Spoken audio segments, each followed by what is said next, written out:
Un cordial saludo a todos. Damos inicio a esta sesión final del ciclo de webinars sobre financiamiento climático. Me voy a tomar unos breves minutos para dar una introducción del equipo de expertos que nos va a acompañar el día de hoy.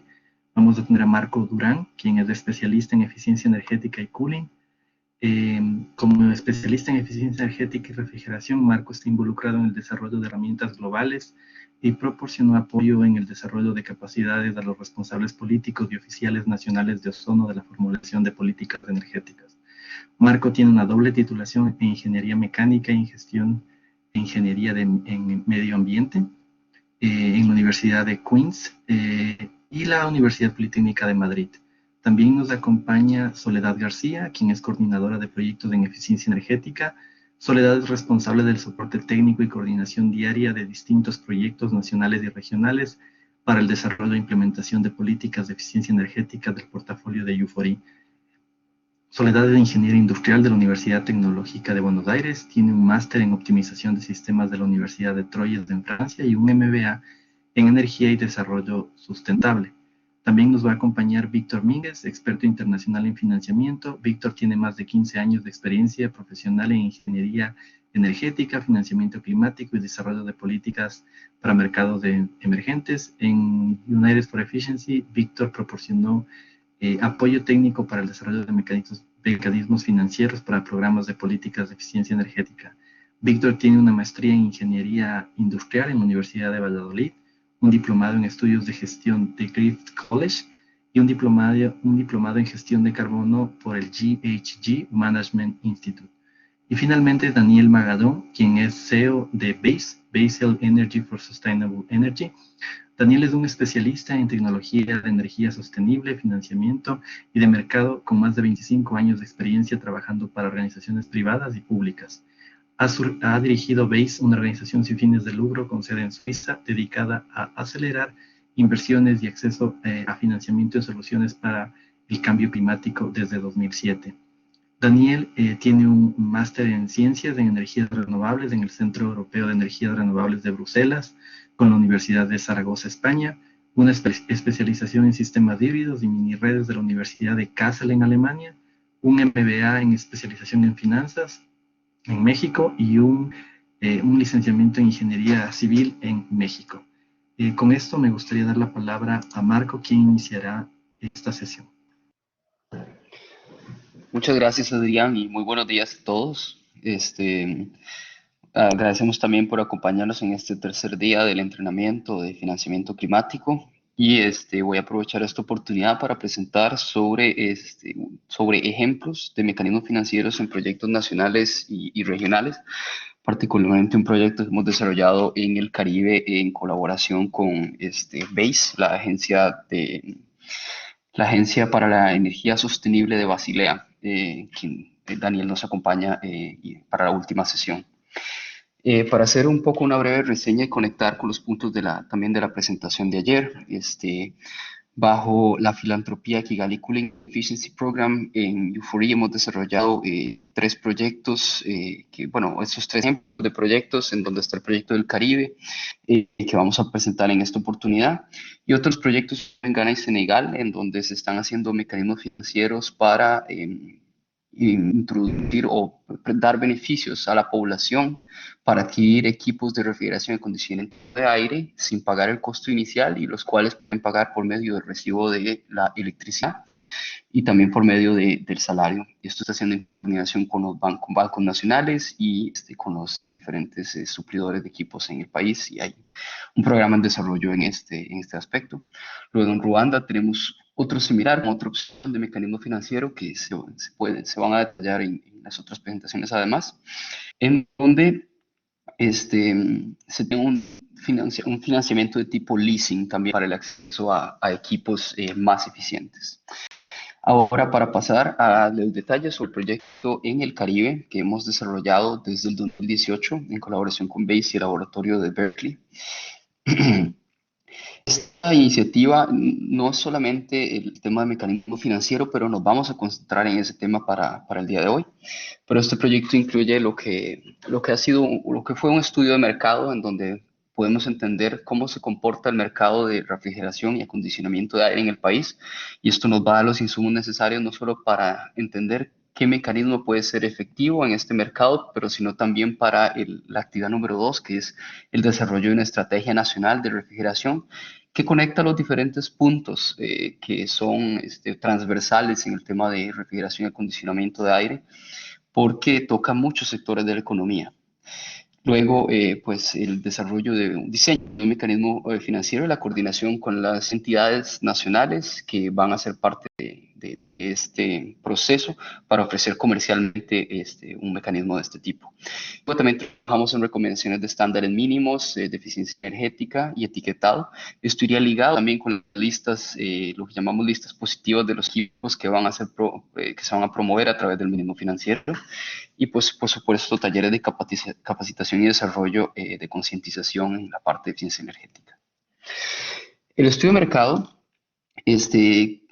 constituyó de un mapeo de los principales actores de la cadena y suministro, y esto es importante para poder entender cómo funciona, por ejemplo, el sistema bancario, cómo funcionan los servicios financieros en el país para el desarrollo de un potencial mecanismo.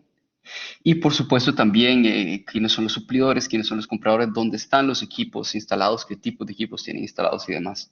Se hace un enfoque detallado al sector hotelero. Sabemos que en el Caribe el sector hotelero es uno de los sectores más importantes de la economía, y particularmente en el tema de aires acondicionados, ya que se identificó que estos consumen entre un 40 y un 60% del total de la electricidad consumida en los hoteles. Entonces es un tema de que hay que concentrarse de manera muy específica para poder reducir un poco o generar ahorros en ese aspecto.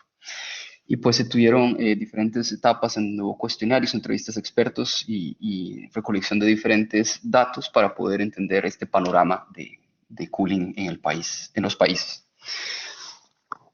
Estos resultados son de uno de los 5 países con los que se trabajaron. Trabajamos con Jamaica, la República Dominicana, Santa Lucía, Bahamas y Barbados. Y esto es una forma de ejemplificar un poco qué era lo que también estábamos buscando, particularmente para la selección de un mecanismo financiero. Este slide nos muestra cuáles son los riesgos percibidos que crean barreras para la inversión en equipos eficientes. Entonces, al entrevistar a las diferentes personas de los hoteles, que son los encargados de toma de decisión a la hora de invertir, pues responden que de las áreas más importantes que generan tal vez resistencia a la inversión en eficiencia energética son que tal vez los ahorros energéticos son menos de lo esperado, que el proveedor no se responsabilice también a veces por la falta de desempeño o porque el desempeño prometido no era el que se muestra, que la tecnología puede volverse obsoleta pronto y por supuesto los demás. Ahora, insisto, esto fue una percepción, no necesariamente refleja lo que realmente pasa, pero sabemos que estos son algunos de esas barreras que debemos reducir. ¿Y cómo podemos garantizar, por ejemplo, que estos beneficios se van a dar? Sabemos que no solamente depende del equipo como tal, sino también del comportamiento de las personas al uso de estos equipos, pero son muchos problemas de incentivos que también hay que buscar una manera de resolver.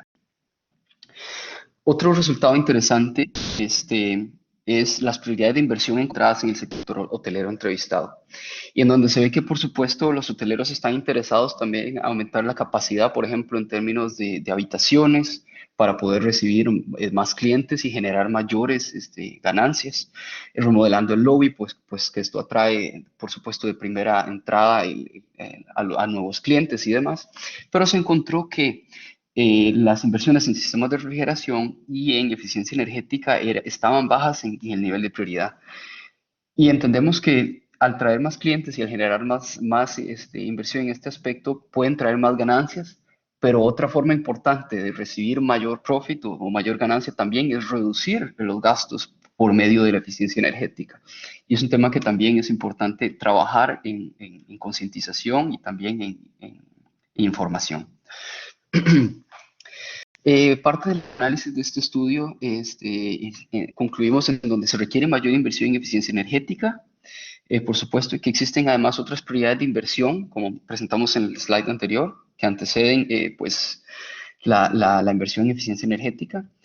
La percepción del riesgo es alta, Y la decisión, esto es muy importante, normalmente la decisión para invertir en eficiencia energética se basa en el precio de compra o en la inversión inicial, pero a veces no vemos toda la imagen o todo lo que conlleva este proceso, que incluye además la operación de este equipo, en donde sabemos que pues, el costo del equipo, según los datos encontrados para un ciclo de vida de 12 años, es solo un 6% realmente de los gastos que vamos a tener, pero el costo de electricidad, manutención y el costo del agua es bastante más alto y tenemos que ponerle atención a todo el ciclo de vida para poder generar estas inversiones de forma inteligente. Ahora, este análisis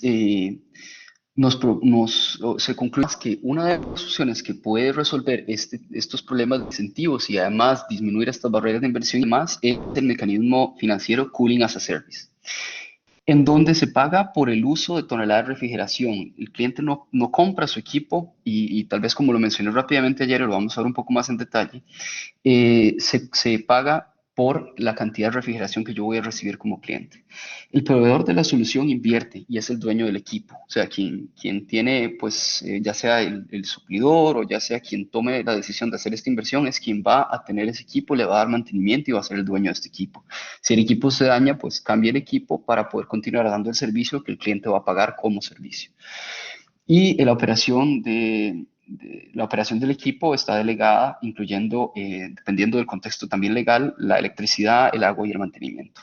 Esto replica el modelo de Xerox de las impresoras, en donde en las oficinas se cobra por la cantidad de páginas impresas, pero el equipo pertenece a Xerox, que fue utilizado en los 80, si no me equivoco. Daniel en la última presentación va a detallar más sobre del funcionamiento de esto, pero son las generalidades. Ahora, ¿cuáles son los beneficios? No existe esta inversión inicial, como comentábamos anteriormente, no hay CAPEX ni OPEX, no hay distracción presupuestaria o reducción de capacidad crediticia porque no es un crédito emitido por una entidad financiera. El proveedor de tecnología toma el riesgo del desempeño, que esto es muy importante porque es uno de los principales indicadores en la encuesta que vimos anteriormente. Y además se elimina la división de incentivos. Cuando el proveedor optimiza la eficiencia, disminuye el costo operacional y como él cubre el costo operacional en vez del cliente, entonces está interesado en que el equipo opere de la manera más optimizada. Y el cliente que no es experto en aires acondicionados porque su negocio es la hotelería, no se tiene que preocupar por asegurar que este mantenimiento sea óptimo porque tal vez no tiene las mismas competencias que tendría quien provee la tecnología. Y pues hay una estructura de precios transparente a través de un contrato que se negocia por una cierta cantidad de años y que hay cláusulas para ajustar dependiendo del precio de electricidad y demás. Y por supuesto también pues, el cambio de comportamiento para ahorrar energía, porque el cliente paga por el uso y no por tener el equipo. Ahora, como parte de lo que se desarrolló en este proyecto, se desarrolló diferentes herramientas para el facilitamiento de la implementación.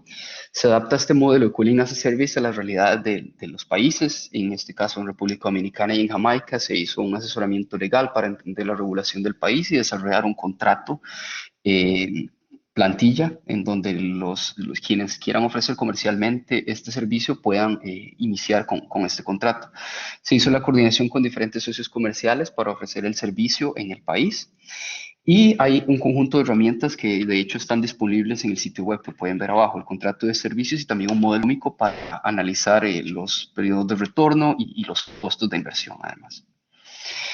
Los resultados estos resultados son un ejemplo de lo que se obtuvo con este modelo y en la primera columna podemos ver, en la primera barra, Cooling as a Service, el escenario de Cooling as a Service comparado con la compra de equipo estándar y comparado con tener equipo ineficiente antiguo. Y como vemos, en un periodo de 7 años el costo ya se ve muchísimo menor de pagar este fee para Cooling as a Service que la manutención y demás de las otras dos opciones. Un socio comercial, Daikin en este caso, y SAIC en República Dominicana, ellos tomaron este modelo y a través de esta coordinación decidieron, como parte del proceso del proyecto, también ofrecer comercialmente este modelo en el sector hotelero y en el sector de edificios también, por ejemplo, hospitales y aeropuertos en República Dominicana.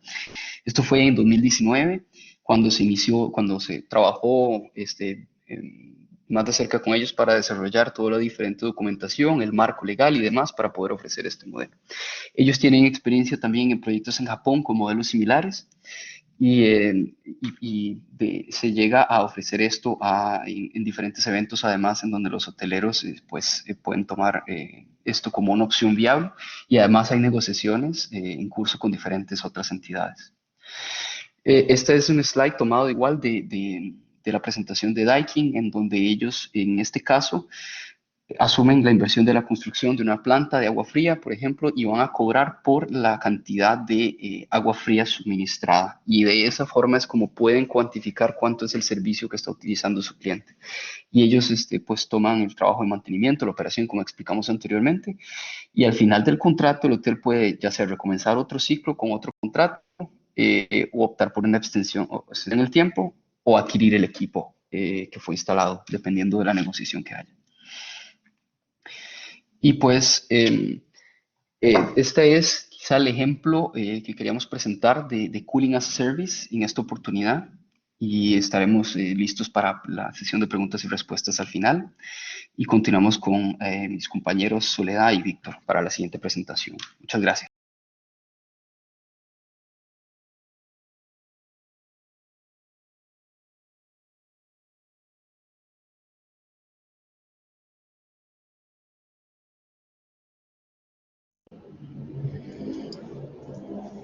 Bueno, muchas gracias, Marco. Hola a todos.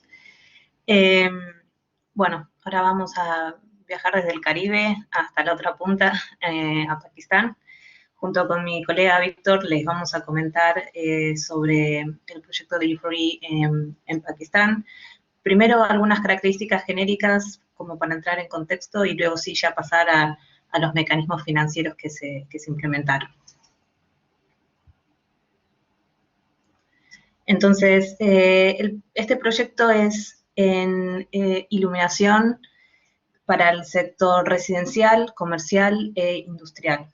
Tiene una duración de 36 meses, comenzó a principios del 2019, es un proyecto GEF y está implementado por NICA, que es la Autoridad Nacional de Eficiencia y Conservación de la Energía, y nuestro socio tecnológico IEC, que es el Instituto Internacional de Conservación de la Energía.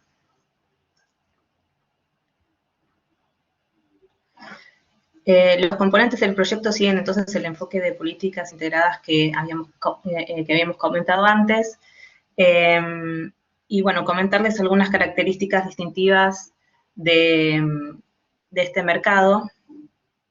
Primero, el estudio de mercado arrojó algunos datos interesantes. Por ejemplo, la tecnología LED ya tenía una penetración bastante importante en el país. El market share es del 55% en promedio para los tres sectores, llegando al 70% en el sector doméstico. Entonces, es un producto de una alta aceptación. Perdón. Sin embargo, los productos que están disponibles en el mercado son en su mayoría de baja calidad, con una durabilidad hasta 4 veces menor que el promedio que se puede encontrar en otros países. Entonces, esto es algo que llamó mucho la atención. Y otra característica es que la temperatura color es muy baja, lo que hace que la luz sea blanca, media azul, fría. Si bien la temperatura color es una cuestión que va en gustos, en este caso sí era un indicio de la baja calidad, y es algo que hay que tener en cuenta, porque si la luz es muy fría, muy azulada, puede ser perjudicial para la vista, puede traer problemas de mácula. Entonces algo que es bastante importante. Entonces, la propuesta de los MEP se centró en mejorar, ¿no?, este bajo nivel de calidad, y para esto se convocó al sector público, a los fabricantes, a las asociaciones de fabricantes, y en forma colaborativa se acordaron los distintos parámetros y los niveles de eficiencia y calidad que formarían parte de la norma. La verdad que se optaron por niveles muy ambiciosos, incluso superando aquellos que se sugieren en la regulación de U4E. Y finalmente esta regulación se aprobó y entró en vigencia en diciembre del año pasado.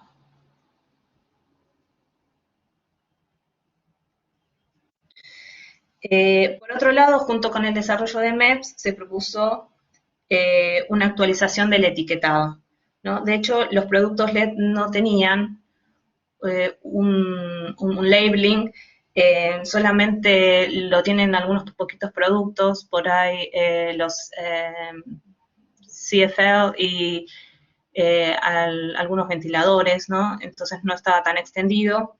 Así que lo que se propuso fue tomar ese mismo sistema para esos otros productos y aplicarlo a los LED, solamente que con un reescalado. Las etiquetas originalmente eran de 3 estrellas y se pasó a un sistema de 5 estrellas. Y que sea mandatorio, ¿sí? Algunos casos es voluntario, pero en este caso es obligatorio para todos. Otro detalle es que se sumó una etiqueta de seguridad que se raspa y tiene un código que el usuario puede verificar vía SMS, vía SMS con el celular sobre la certificación del producto. También se propuso otras actividades para complementar el desarrollo de los MEPS, que fueron los talleres de capacitación para MEPS, para SPP, que son las compras públicas, y para ENVI, que es el sistema de monitoreo.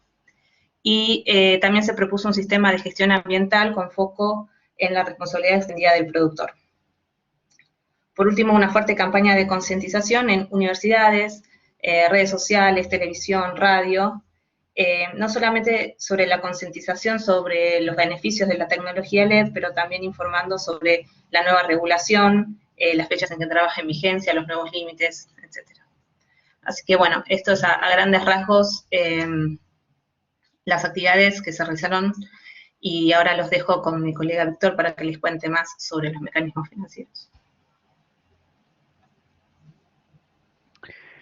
Hola, buenos días a todos. Bueno, pues como ha comentado mi compañera Sole, este proyecto, estos mecanismos financieros están englobados dentro de un programa más general en Pakistán, donde ha habido un cambio, bueno, una introducción de MEPS y de etiquetado. La disponibilidad de fondos para este proyecto, para este mecanismo financiero, era bastante reducida. Originalmente creo que eran $250.000. Y bueno, pues originalmente se planteaba hacer un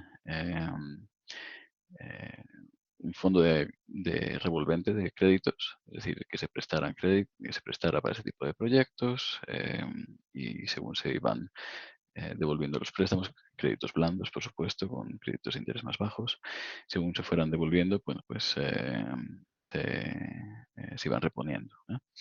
El problema que nos encontramos es que para poder hacer eso tiene que existir una cierta capacidad de crédito, de análisis de crédito por parte del organismo que lo gestiona.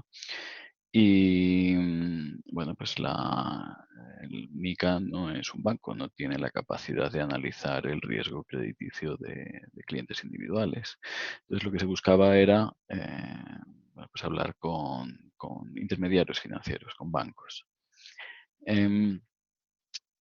Claro, para un banco un crédito, es decir, cómo funciona esto es desde parte de MICA o del gestor de este fondo, se le da estos fondos a un banco, a una entidad financiera, con un contrato en el que se estipula, bueno, pues el plazo en el que se les da, las obligaciones que tienen de informar, los tipos de intereses que van a pagar por ello, y sus obligaciones a la hora de utilizar esos fondos, es decir, tienen que utilizarlo para unos ciertos proyectos. Esto es algo que es muy, muy, muy, muy común en el mundo de la financiación por agencias de desarrollo, por bancos de desarrollo, los multilaterales, etcétera. ¿Qué es lo que pasa? Que con esta cantidad de fondos, bueno, pues es difícil encontrar el interés de los bancos. Los bancos, 250.000 dólares puede parecer mucho, pero para un banco eso es muy poco. De hecho, el tiempo que le dedicarían a sus abogados a hacer la revisión del contrato probablemente valga más que el beneficio que obtienen ellos con un tipo de interés más bajo. Entonces, lo que planteamos, bueno, hablando con el equipo, es utilizar o crear un fondo de garantía de depósitos, de depósitos, perdón, la costumbre. Fondo de garantía para los préstamos que se dieran, en los cuales los bancos pueden prestar, pueden disponer de una facilidad de garantía donde ellos prestan para proyectos de iluminación de tecnologías elegibles y parte de ese fondo, de ese préstamo está garantizado con el fondo de garantía. Eso lo podemos ver en la página siguiente. ¿Qué es lo que se consigue con ello? Bueno, pues el principal efecto o la principal ventaja es que bueno, tiene un efecto multiplicador. Es decir, si nosotros garantizamos un 10% de esos préstamos, pues bueno, en vez de llegar a utilizar, era 350.000 dólares fue después, se pudo ampliar, por cierto, la cantidad de fondos disponible para ello. En principio eran 250.000. Con, con un fondo de garantía de un 10%, al fin y al cabo lo que se puede llegar a hacer es dar préstamos o promover proyectos por un valor de hasta 3,5 millones, al fin y al cabo. ¿Qué es lo que se intentaba conseguir con ese fondo? Es escalarlo. ¿Dónde? Pues sobre todo en proyectos donde el nivel de penetración de la tecnología les fuera inferior. Iluminación callejera, iluminación de calles, y parte en el sector comercial. Como ha mencionado Sole, la tasa de mercado de los productos LED ya era bastante alta en Pakistán. Hay un problema con la calidad, que viene también por parte de la calidad del suministro eléctrico, fluctuaciones de voltaje, la electrónica que no aguanta esas fluctuaciones de voltaje y al fin y al cabo funden la alga. Pero en cuanto a penetración de tecnología, el LED está bastante extendido, es un 70% ya del mercado. Entonces nos hemos intentado centrar en los sitios donde bueno, pues, hubiera menos, que era iluminación en calles y algo en el sector comercial. Que es donde se necesitan fondos, porque en la mayoría de los individuos, bueno, pues no necesita un préstamo para cambiar la iluminación de su casa. En algunos casos quizás, pero bueno, esos van a ser unos casos minoritarios que además pueden ser cubiertos con estas instituciones de microcrédito. Este programa, bueno, de fondo de garantía, pues está combinado con estas actividades de sensibilización. También las instituciones financieras están interesadas, evidentemente, en obtener créditos para reducir ellos su riesgo. Instituciones financieras siempre es un balance entre riesgo-beneficio. Es lo que les interesa a los bancos, riesgo-beneficio. Y que sea adecuado el beneficio que están obteniendo con el riesgo que están tomando. Entonces, lo que hace este programa es, digamos, ayudarles subvencionarles, entre comillas, es la parte del riesgo. Ellos, por supuesto, tienen también, como se suele decir, carne en el asador, es decir, ellos siguen cubriendo ese 90% del crédito. Por lo tanto, están alineados los intereses de todos.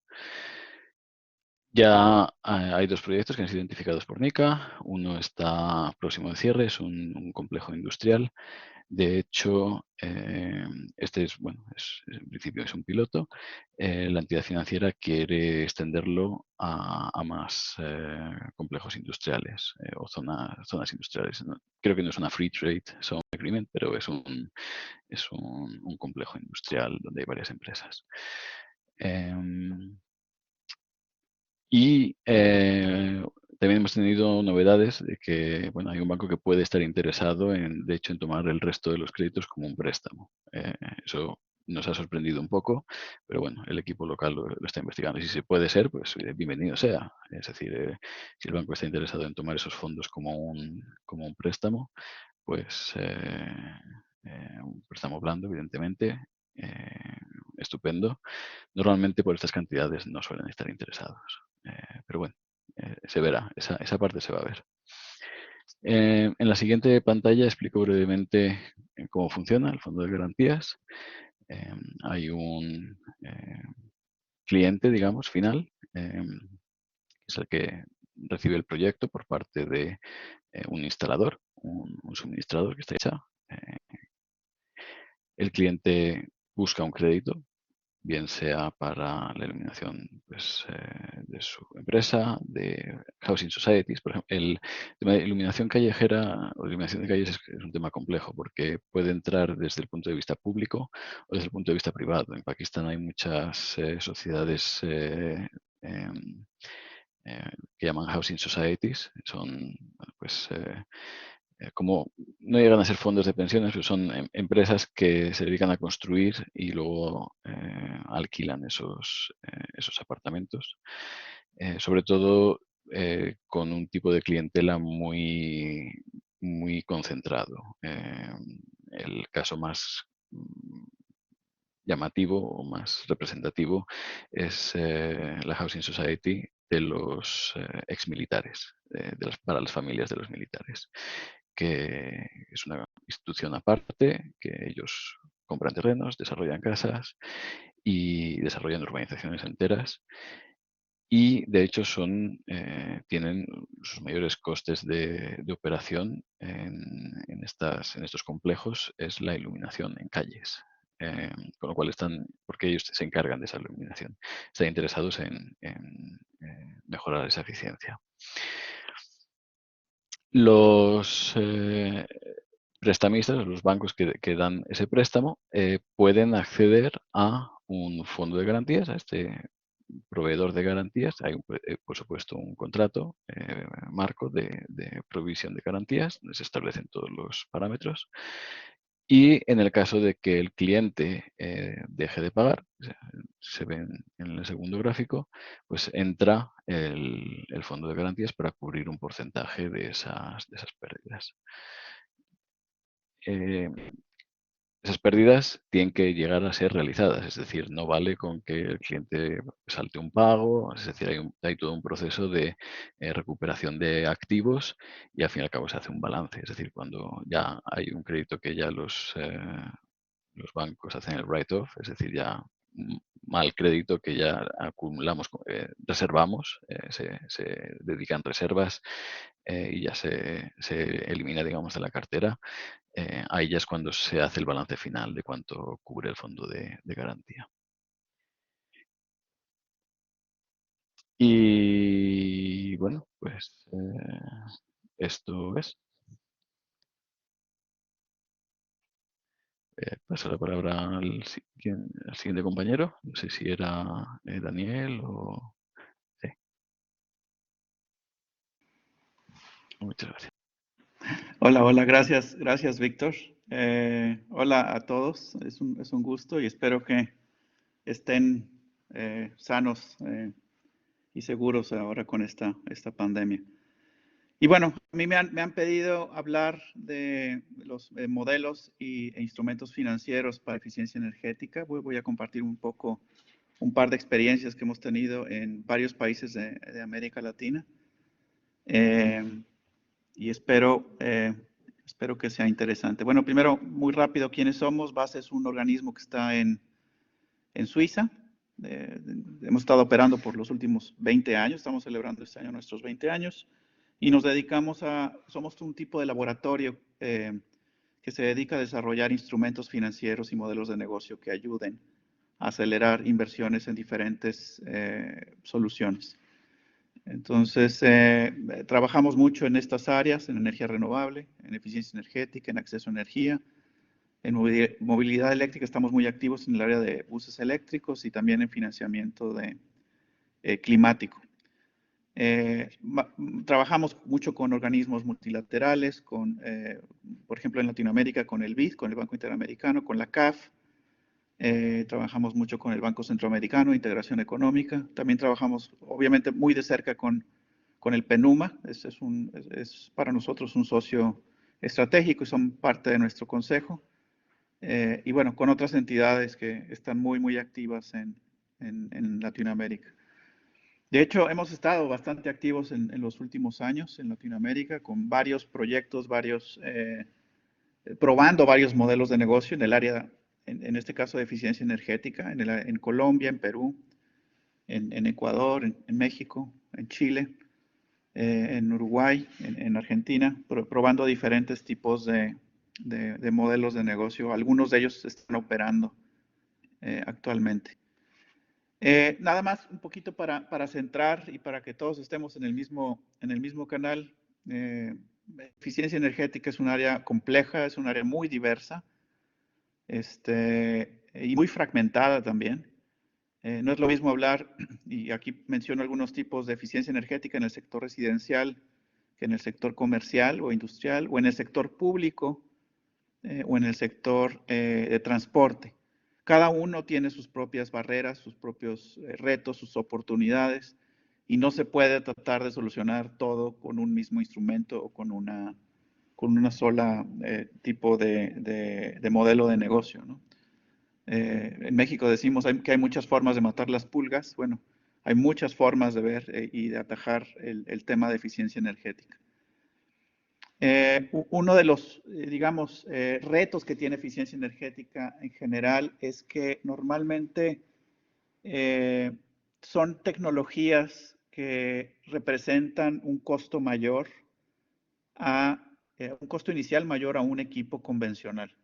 Bueno, estamos hablando, hablaba Marco al principio de un equipo de aire acondicionado. Bueno, los equipos de alta eficiencia pueden costar 10, 15, 20% más que un equipo convencional.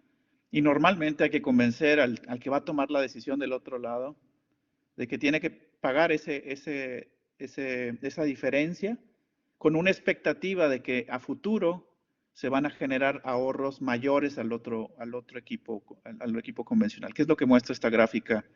Básicamente, normalmente el costo inicial de los equipos es más alto, pero conforme va pasando el tiempo, los costos operativos que se refieren a energía, mantenimiento y operación, pues empiezan a ser menores en el costo de eficiencia energética, en el equipo de eficiencia energética comparado contra un equipo ineficiente, pero no es la forma de pensar del mercado.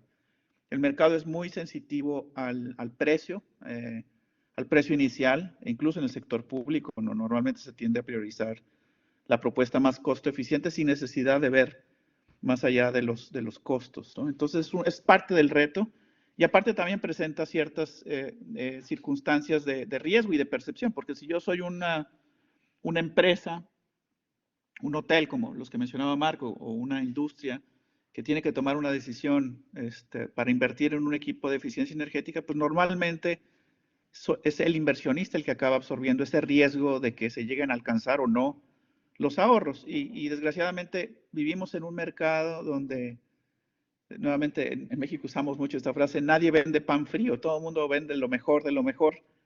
Y es muy difícil saber a quién confiar y a quién creer. Esta gráfica es un análisis que se hizo ahí en esta zona del Caribe. Por ahí vi una pregunta que estaba preguntando por ahí Ernesto, creo, qué tasa de descuento se utilizó.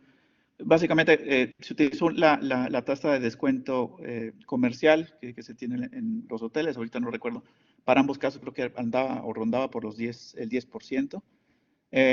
Pero básicamente lo que muestra esta gráfica es que el total de los costos acumulados durante un periodo de 12 años, el costo del equipo pues representa alrededor de un 6% de lo que, de todo esos costos alrededor, ¿no? Eso quiere decir que los demás costos, los costos relacionados al mantenimiento, a la electricidad, al agua,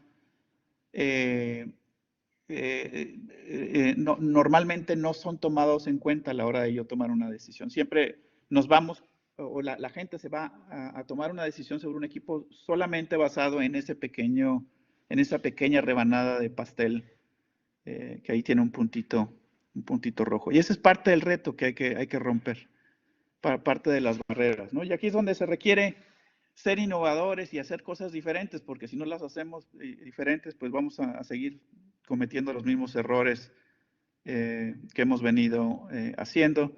Hablando solamente de sistemas de refrigeración, el promedio de la eficiencia que se está vendiendo a nivel mundial es 1/3 de la máxima eficiencia que se puede comprar y que está disponible en el mercado. Entonces, hay un margen de mejora tremendo que hay que trabajar. Por ahí también vi una pregunta, creo que fue de Israel, que mencionaba sobre las políticas, ¿no? Y los programas de eficiencia, si pueden acelerar las metas climáticas. Claro que las políticas, eso es un aspecto fundamental. Y aquí yo quisiera referir y que hagamos una analogía. Imagínense, esto es como un burro. Y hay dos opciones para mover el burro, el palo y la zanahoria. Siendo ese palo las políticas, y si yo tengo una política muy, muy fuerte, muy restrictiva, donde el día de mañana digo, ¿saben qué? Todos los negocios tienen que ahorrar 50%, o todos los equipos que se van a importar tienen que tener la eficiencia A+, bueno, el mercado se va a mover. Y ahí estamos hablando de una política, una regulación que está haciendo que el mercado se vaya hacia una dirección. Aquí la cuestión es cuando no hay una política muy fuerte, cuando no existe o no está muy claro o está muy tenue, entonces se da lugar a que no necesariamente se mueve el burro hacia esa dirección que es eficiencia energética, ¿no? En este caso. Entonces, ¿qué es lo que nos queda? Bueno, nos queda la zanahoria. Y aquí el reto es que ese burro pues tiene un montón de opciones de zanahoria. Y es importante empezar a pensar, bueno, ¿cómo le hago para hacer que ese burro se vaya a esa zanahoria a la que llamamos eficiencia energética? ¿Cómo hacer ese tipo de proyectos más atractivos, ya sea para el sector residencial, para el sector empresarial, o para el sector público, o en el sector transporte? Y ese es parte del reto y la lógica de hacer este tipo de programas de financiamiento, o programas que impulsen modelos de negocio innovadores que ayuden al mercado. Yo voy a presentar dos modelos. Ambos modelos están activos en Latinoamérica.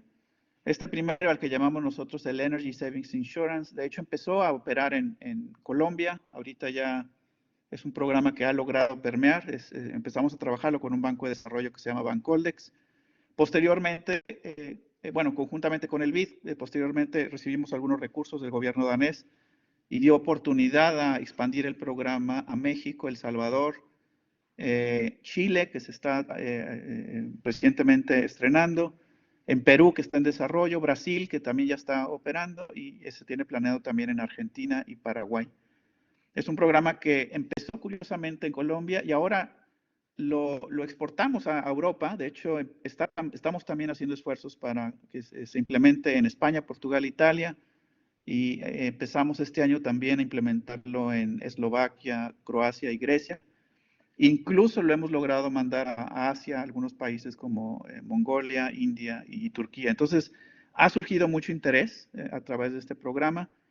¿En qué consta el programa? Bueno, básicamente es tratar de reducir la percepción a riesgo que se tiene en ese tipo de proyectos. Hablábamos hace ratito, yo les mostraba la gráfica, cómo el cliente tiene que invertir un poco más, pero hay una incertidumbre de que voy a recibir esos ahorros que además me van a permitir justificar esa inversión inicial o sobreprecio que tuve que pagar al principio. Entonces, ¿qué es lo que hace el modelo ESI? Pues básicamente tiene una serie, un conjunto de herramientas que le permiten al cliente reducir esa percepción y asegurar de que va a recibir esos ahorros que ese proveedor le está prometiendo de forma inicial. De tal forma que estos mecanismos ayudan a crear confianza. Asimismo, el proveedor también lo usa como una herramienta de venta para que el cliente confíe en lo que está vendiendo. O sea, no nada más es yo te prometo que este proyecto te va a ahorrar, sino que hay estos mecanismos en donde está firmando un compromiso también el proveedor y se compromete y hay una responsabilidad de entregar esos ahorros a futuro, que creo que es una parte que en general en los países en desarrollo, en mi país, en México, en muchos países, se carece mucho, ¿no? No hay una responsabilidad postventa de estos equipos y es ahí donde este producto puede llegar a crear esa confianza que está faltando en el mercado. Básicamente esto es un esquema sencillo de lo que estamos implementando. Si se fijan, en medio aquí tenemos a las empresas. Estas empresas entran en un acuerdo con un proveedor de tecnología. Imagínense, un proveedor puede ser alguien que vende una caldera, o puede ser alguien que vende motores, o puede ser alguien que vende sistemas solares fotovoltaicos, que entregan un proyecto que ahorra energía, y este ahorro de energía, el beneficiario es esta empresa. El seguro básicamente lo que hace, el proveedor emite una garantía sobre eso, pero además emite una póliza de garantía que le cubre a la empresa en caso de que ese ahorro no se genere. Digamos que a Israel le prometo un 30% de ahorro en el equipo que me va a comprar. Eso quiere decir que si ese ahorro lo medimos en un año y no se alcanzó ese ahorro, entonces yo como proveedor tengo que compensarle a Israel por ese déficit de lo que no se alcanzó. Digamos que fue solamente el 20%, entonces tendría que compensarle por ese 10% de déficit. Y si por algún motivo no quiero compensarle, o quebré, o desaparecí, o lo que sea, entonces el seguro le va a compensar a Israel esa diferencia. Eso es realmente lo que hace el modelo ESI. Obviamente es un modelo en el cual la empresa tiene que invertir de forma inicial, y también entendemos que muchas de las empresas en nuestros países son pequeñas y medianas empresas, y el acceso a crédito está limitado.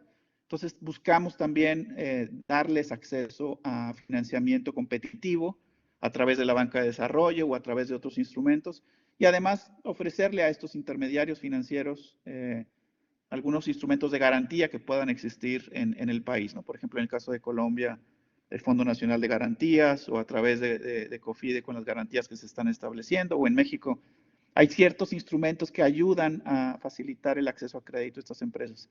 ¿Por qué se vuelve atractivo para una institución financiera que una empresa a su vez tenga un contrato de ESI con un proveedor? Muy sencillo, porque tiene unos elementos que le garantizan a la empresa que va a contar con los flujos de efectivo para poder responder a su vez con el compromiso de crédito que podría tener con una institución financiera. Entonces, no es lo mismo un proyecto que no tiene ninguna garantía sobre esos eficiencia o potencial de ahorro, a un proyecto que sí tiene todos estos mecanismos. Entonces, el banco empieza también a ver de forma diferente este tipo de proyectos, aunque no cambia su forma de evaluar de forma inicial estos proyectos, porque están bajo una normativa que normalmente, como decía Víctor, son proyectos pequeños.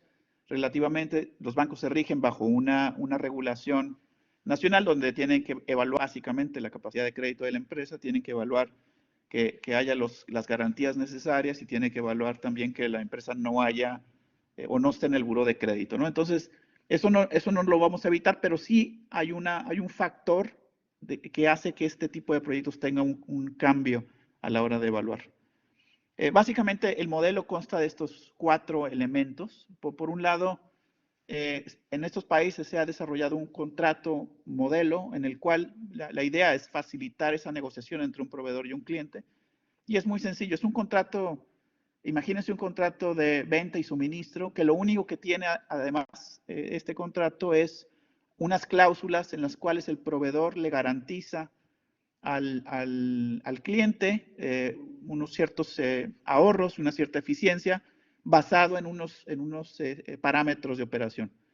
Y estos contratos y estas garantías normalmente es hasta un periodo de 5 años, en el cual el proveedor se compromete a medir anualmente y hacer esa compensación o no anualmente, dependiendo de si el proyecto alcanzó o no alcanzó esos ahorros que se prometieron. Una segunda parte está el seguro. Este es un seguro que normalmente lo trabajamos con las empresas de seguros locales. En el caso de Colombia lo estamos trabajando con Sura. En el caso de Chile lo estamos trabajando con CESE. Y así sucesivamente. En cada uno de estos lugares acordamos con las aseguradoras, ayudamos un poco a a que entiendan los riesgos. Utilizamos instrumentos que existen en el mercado, no es un producto nuevo. Estamos usando fianzas o seguros de caución que normalmente son usados por el sector privado para mitigar riesgos específicamente en la industria de la construcción, pero lo estamos trasladando hacia la parte de eficiencia energética. Por una tercera parte tenemos un actor al cual le llamamos el validador técnico, y este tiene una función muy sencilla. Dado que hay un compromiso ahora entre un cliente y un proveedor, y el proveedor de medir anualmente los ahorros, es muy probable que en alguno de estos proyectos, en uno de los periodos, haya un desacuerdo entre el proveedor y el cliente. Entonces el seguro pues no va a saber a quién creerle, no va a saber si el cliente tiene la razón o el proveedor tiene la razón. Entonces establece en ese contrato pues que en el caso de que haya una diferencia de opiniones, pues se llame un referee. Y este validador técnico es un referee. Al final es una figura de arbitraje, el cual se vuelve fundamental para el seguro, para poder gatillar o no ese pago de la póliza de seguro. Y por último es el financiamiento verde, que normalmente cuando no trabajamos con un banco de desarrollo, trabajamos con la banca comercial también y buscamos vincular estos instrumentos con estos diferentes mecanismos. Aquí un poco la función del validador, no me voy a detener. Y estos más o menos los tipos de proyectos que se están financiando y apoyando en los diferentes países. Son inversiones que van alrededor de $20,000 hasta $1 millón más o menos. Dependiendo del país, hay ciertas tecnologías donde los proveedores han entendido muy bien el esquema, el modelo, y lo están usando como herramienta de venta. Para que se den una idea, más o menos el seguro anda alrededor de 1 a 1.5% del valor del proyecto, y el cliente está asegurado hasta por 5 años. Entonces, realmente no es una cuestión del costo del equipo, es más bien, del seguro, es más bien que el proveedor se haga responsable de lo que está vendiendo y que pueda, como dicen los americanos, put the money where your mouth is, ¿no? Que es básicamente lo que está faltando.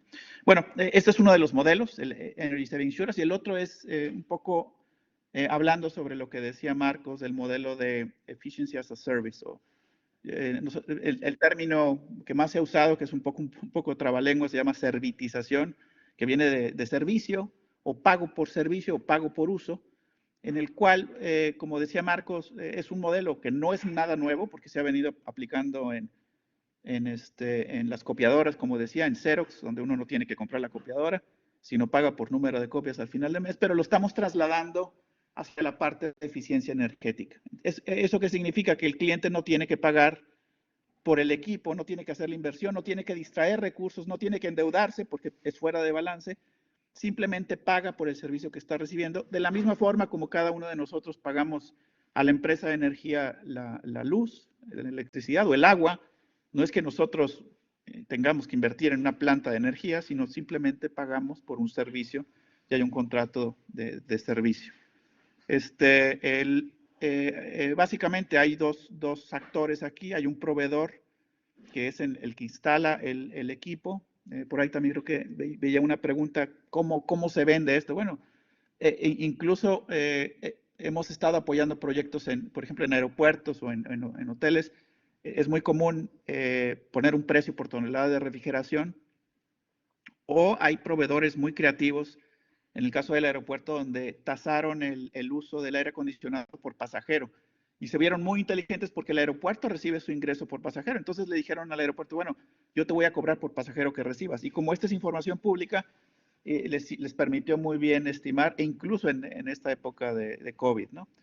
Entonces, el proveedor instala el equipo, vende el equipo, el cliente lo que hace es paga por el servicio, y sí hay una serie de factores ahí financieros y de riesgos que se tienen que entender muy bien. ¿Qué pasa? Por ejemplo, se tienen varios de estos equipos de refrigeración en supermercados o en cámaras frías donde hay alimento. ¿Qué pasa si el equipo llega a fallar y se echa a perder el alimento, ¿no? Entonces sí hay seguros que se incorporan, que cubren este tipo de riesgos.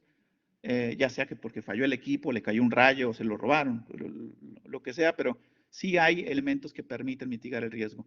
Incluso nos pudimos diseñar un instrumento en Colombia para garantizar el pago al proveedor de ese servicio, en el cual a través del gobierno suizo es un fondo de garantía para cubrir un porcentaje de ese contrato que se tiene entre cliente y proveedor. Esto se hizo un poco para motivar a las empresas proveedoras a ir y ofrecer estos servicios a las pequeñas y medianas empresas, porque veíamos que el modelo como tal está creciendo, pero no necesariamente se está atendiendo a las pequeñas y medianas empresas, sino más bien a las grandes empresas. A lo mejor están algunos de ustedes familiarizados. Ahora, Philips, por ejemplo, que tiene una empresa que se llama Signify, está ofreciendo Lighting as a Service o iluminación como servicio. Están en grandes superficies, uno de ellos muy famoso es el aeropuerto de Ámsterdam, donde el aeropuerto no invirtió en el sistema de iluminación y todo básicamente es un outsourcing de la iluminación a Signify. Pero también hay empresas en Latinoamérica muy activas como Kaiser, de los compresores de aire, donde ya el 30% de sus ventas, por ejemplo en México o en Colombia, son a través de contratos de servitización. Ellos venden metros cúbicos de aire comprimido a una cierta presión y la empresa no tiene que invertir en el equipo, sino es todo un paquete que va incluido el equipo. Claro, esto trae implicaciones y retos importantes por ambas partes. Por la parte del cliente hay una barrera que se tiene que romper, que es la parte de yo tengo que ser el dueño del equipo, yo tengo que ser propietario del equipo. Y eso va a cambiar y está cambiando, ¿no? En muchos países de la región ya empieza a haber proyectos o modelos de servitización, por ejemplo, para bicicletas compartidas eléctricas o para los famosos estos patines eléctricos o scooters eléctricos que hay en muchos de estos lugares. Realmente el mercado de servitización se ha acelerado y se va a seguir acelerando, dado que la digitalización, el Internet de las cosas nos ha permitido poder tener un mayor control, no nada más en acercarle esos productos a los clientes, sino monitorizarlos, y eso nos permite también ver patrones de consumo y ver patrones con información que nos permite también controlar mejor el mantenimiento y la operación.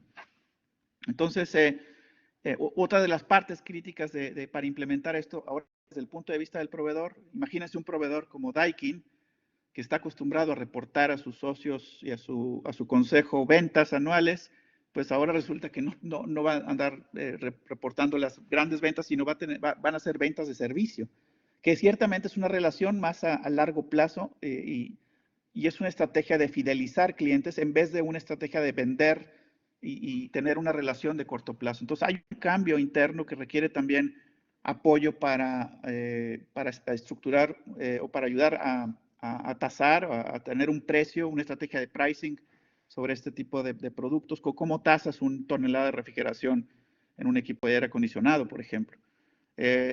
También en la parte de financiamiento, habrá proveedores que tengan una capacidad financiera y habrá otros que no lo tengan. Y si lo tienen, pues a lo mejor no quieren distraer sus recursos y tenerlos amarrados por 7 o 10 años en un proyecto de este tipo. Entonces se generan estrategias que de hecho estuvimos en Colombia viendo modelos de sale and leaseback con Bancolombia, en el cual yo soy un proveedor que tengo un proyecto, tengo unos equipos, imagínense ahora paneles solares fotovoltaicos, y estoy ofreciendo energía como servicio, pago por servicio, el cliente me paga por kilowatt-hora, no tiene que invertir en los paneles solares, pero yo quiero capitalizar mi proyecto más rápido para poder continuar haciendo proyectos. Entonces lo que hacen es, me acerco a este banco, el banco compra los fierros, digamos, los paneles en este caso, y hacemos un leasing back en el cual yo empiezo a pagar unas pequeñas cantidades, un leasing. ¿Qué ventajas hay para el banco para hacer un sale and leaseback? Muy sencillo. Me está prestando en un proyecto, primero, que ya está generando un flujo. No es un proyecto nuevo. No es dame el dinero y voy a construir algo. No, esto es un proyecto que ya está generando un flujo de efectivo, número uno. Número dos, el banco tiene visibilidad sobre ese contrato que tiene el proveedor de servicio con el cliente, y eso le permite también, en el caso de Colombia, se toma como parte del colateral que pide el banco ese contrato. Ese contrato no se transfiere al banco, se queda con el proveedor y cliente, pero sí se puede tomar como un colateral. Y si obviamente ese contrato tiene una garantía de pago, pues se vuelve una cereza del pastel para hacer esto muy atractivo para la institución financiera. Como decía yo, hay una tendencia muy fuerte en modelos de servitización, en sistemas solares fotovoltaicos con los famosos PPAs. En Estados Unidos es el modelo que ha movido esto, con las bicicletas. Rolls-Royce con las turbinas de avión lleva años haciendo esto. Y bueno, parte de lo que estamos buscando con este modelo es precisamente aprovecharlo para incursionar y para facilitar la penetración de eficiencia energética en diferentes partes. Por último, voy a terminar. Si entran a la página web de nosotros, hay unas publicaciones donde pueden encontrar algunos de los mecanismos y modelos financieros que hemos estado desarrollando, y desarrollamos un manual con nuestros amigos de U4E, que habla sobre modelos de financiamiento para diferentes sectores, tanto el residencial como el sector público, como el sector comercial, diferentes opciones de modelos de negocio y financiamiento. Entonces voy a parar de ahí, y con mucho gusto podemos responder preguntas. Muchas gracias, Daniel, Marco, Víctor, Soledad, igual a Roberto que estuvo ayer, a todo el equipo de U4E. Realmente que han sido unas sesiones bastante informativas y de mucho conocimiento y experiencia, sobre todo en estos nuevos modelos de negocio para impulsar y desarrollar más proyectos de eficiencia energética, energía renovable. De parte del lado, un agradecimiento igual a los participantes por el interés. Tengo algunas consultas, así que voy a comenzar a dar lectura. Me parece que son de las primeras láminas, luego hay temas también para Daniel, entonces voy a ir leyendo para que ustedes, cada uno de ustedes pueda dar la respuesta. Israel Osvaldo Niño menciona cómo las políticas y programas de eficiencia energética de las próximas generaciones pueden acelerar el logro de metas climáticas de alta ambición y transición hacia energía limpia.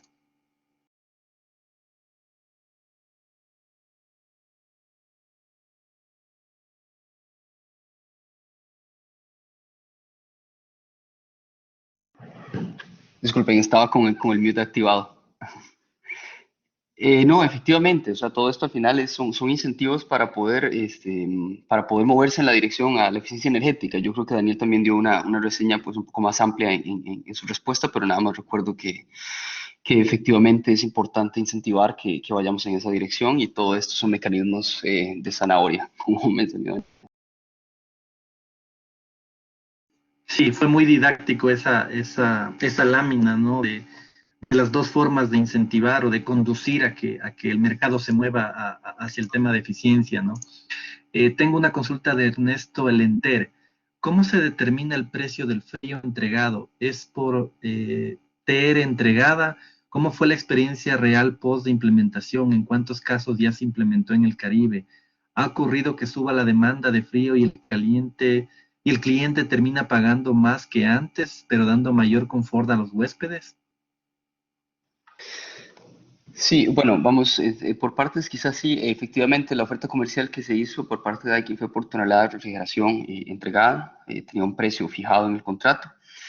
La experiencia post-implementación, y quizá como comenté, y tal vez faltó parte de contexto en este sentido, este proyecto se hizo comercialmente disponible a finales de 2019, a mediados de 2019, y luego pues lamentablemente con COVID el sector hotelero, quien era el sector que estaba en negociaciones para esto, pues se vio bastante afectado, y con tanta incertidumbre que hay en temas de, bueno, en temas de qué es lo que va, qué es lo que va a pasar en general, las inversiones se contraen. Entonces sabemos que hay otra vez conversaciones sobre tratar de implementar esto, pero no ha habido implementación en el Caribe a partir de este proyecto. Quizá Daniel tenga algunos otros ejemplos de otros lugares, pero igual ayer compartimos casos de estudio de otros proyectos que sí están implementando Cooling as a Service. Gracias, Adrián.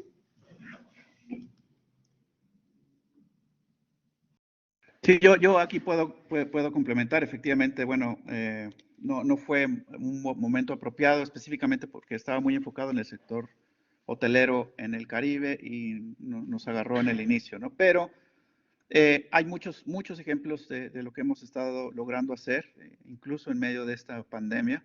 Ahí les puse una liga en el chat box donde está la página del CAS Initiative, donde vienen varios ejemplos, vienen varios videos.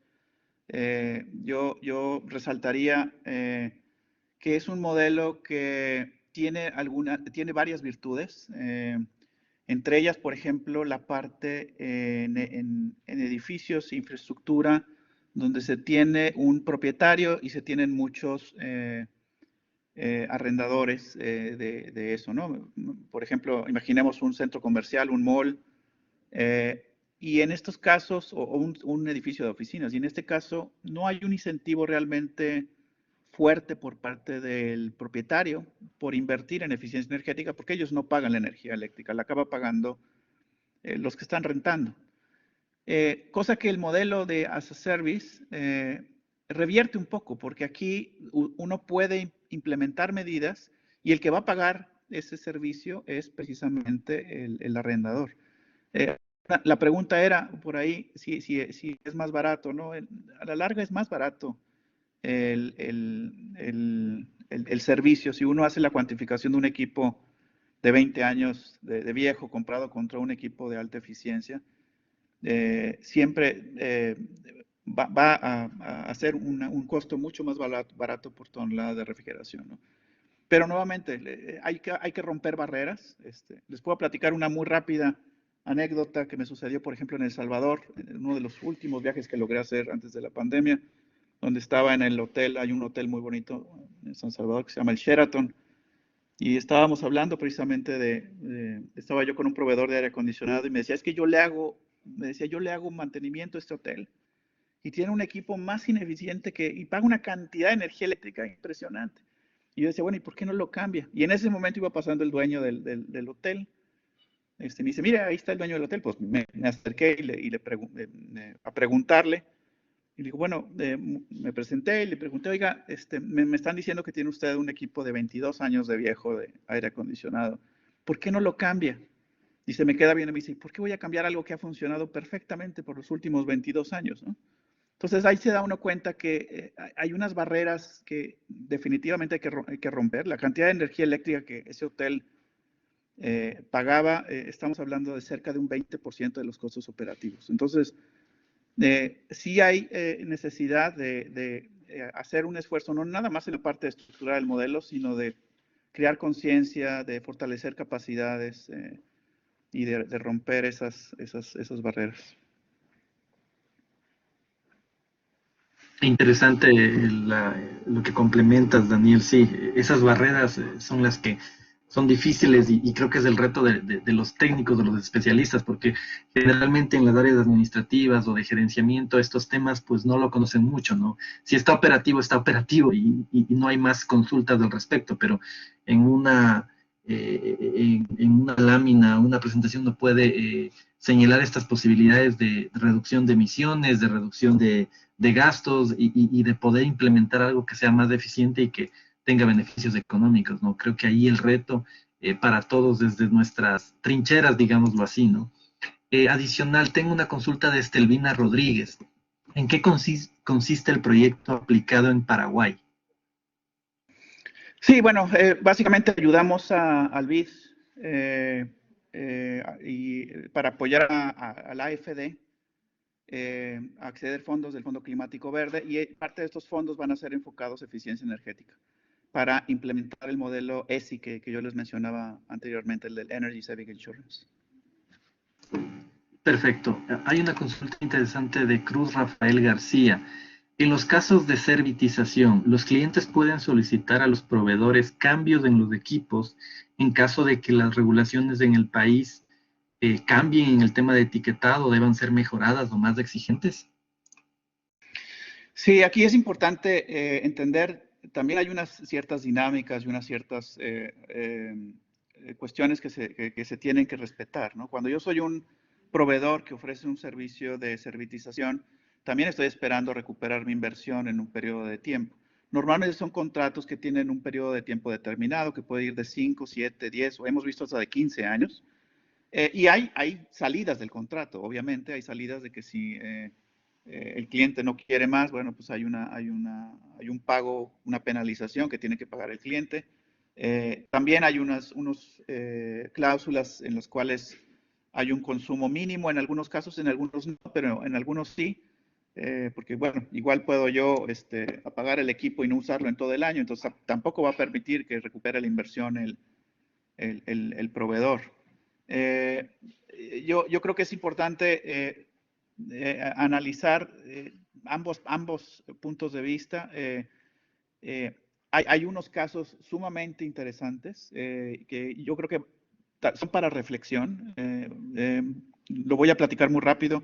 En el caso de México, nos tocó hacer un proyecto para ayudar a la banca comercial a diseñar productos financieros para financiar sistemas solares fotovoltaicos en techo.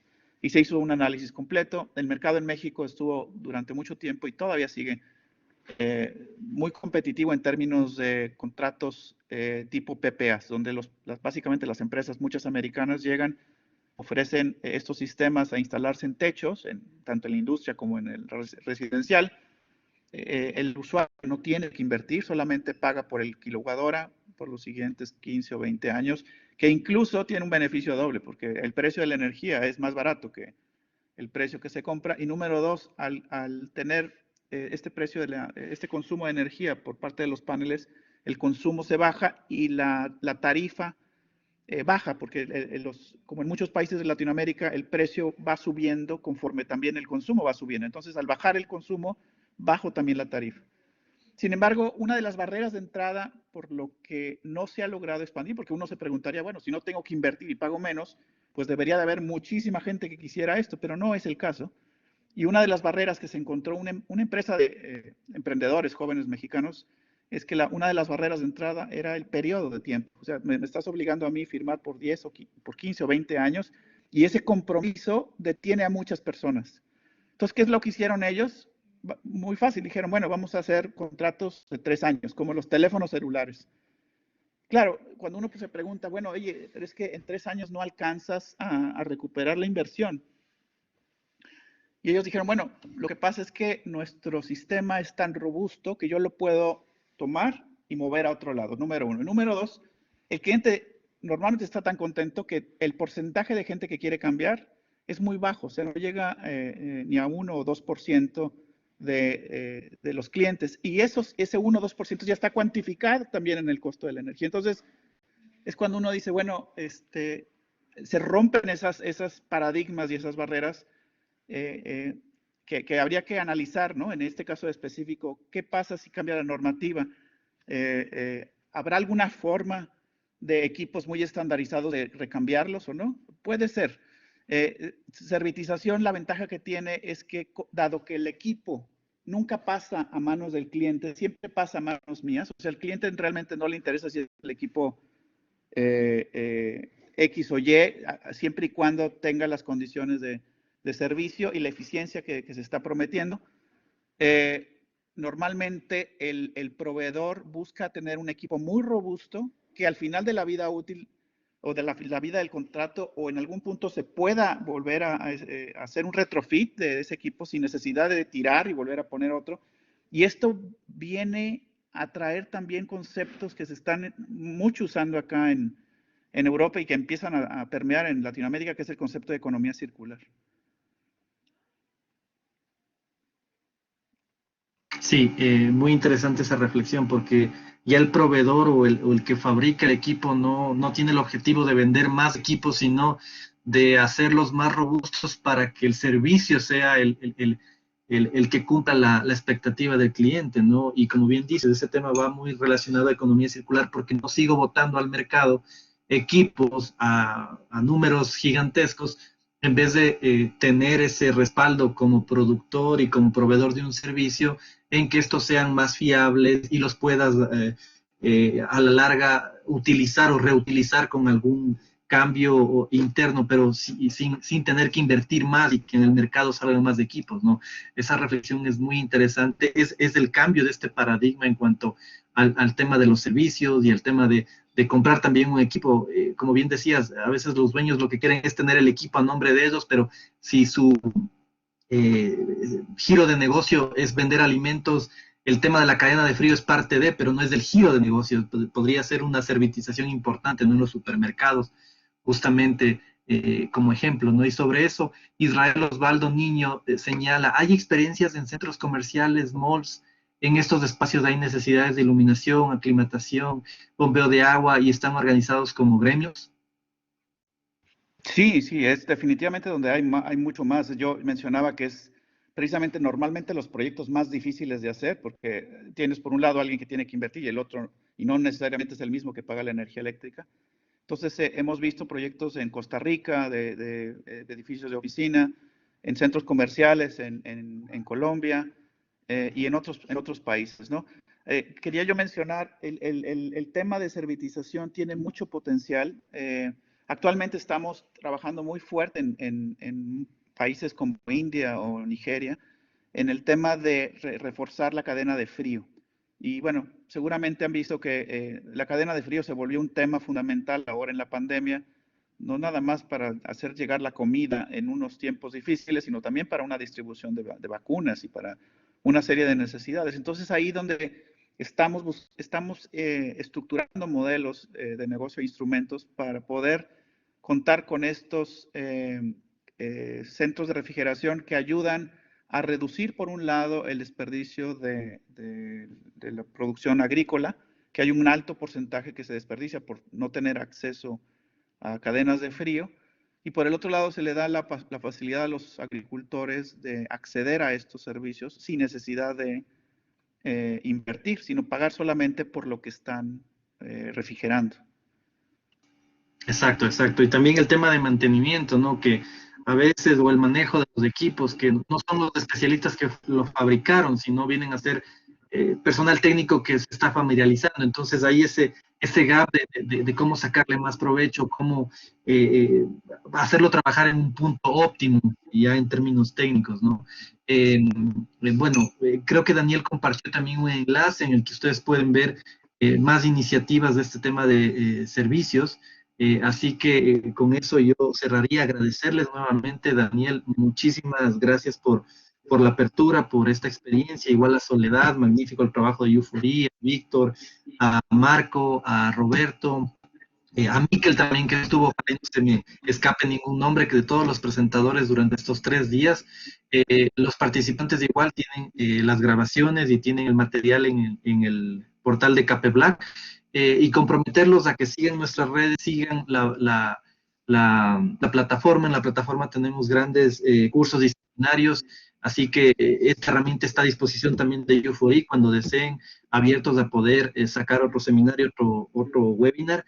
Así que felicitaciones desde OLADE, ha sido muy gratificante este ciclo de webinars. No sé si quieren dar algunas palabras de cierre también. Bueno, por mi parte, solamente decirles, estamos en un momento muy complicado económicamente, estamos en un proceso en todos los países en términos de recuperación económica, y eficiencia energética es una de las áreas que fácilmente puede ayudar a las empresas en esa recuperación, a reducir costos. No hay mejor época para vender eficiencia energética que en época de crisis, porque es cuando la gente está viendo cómo reducir costos, porque en época de boom nadie le toma importancia a los costos de energía. Entonces es buen momento y además ayuda a incrementar productividad. Entonces yo invitaría un poco a esa reflexión.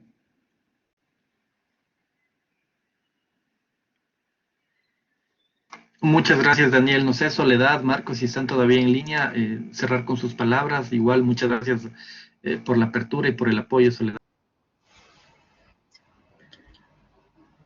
No, bueno, simplemente gracias a todos por participar en estos 3 días, por todas las consultas. Y bueno, estamos a disposición por cualquier información adicional que necesiten. Ya tienen nuestros enlaces y los invito a a que visiten la plataforma de U4E, vean todos sus recursos, todas sus guías y toda la información que está a disposición de ustedes. Así que, bueno, gracias por el tiempo. Igualmente de mi parte, estamos para servirles en lo que sea posible y muchas gracias también por participar. Que tengan buen día. Gracias a todos, buena tarde y buen día a todos.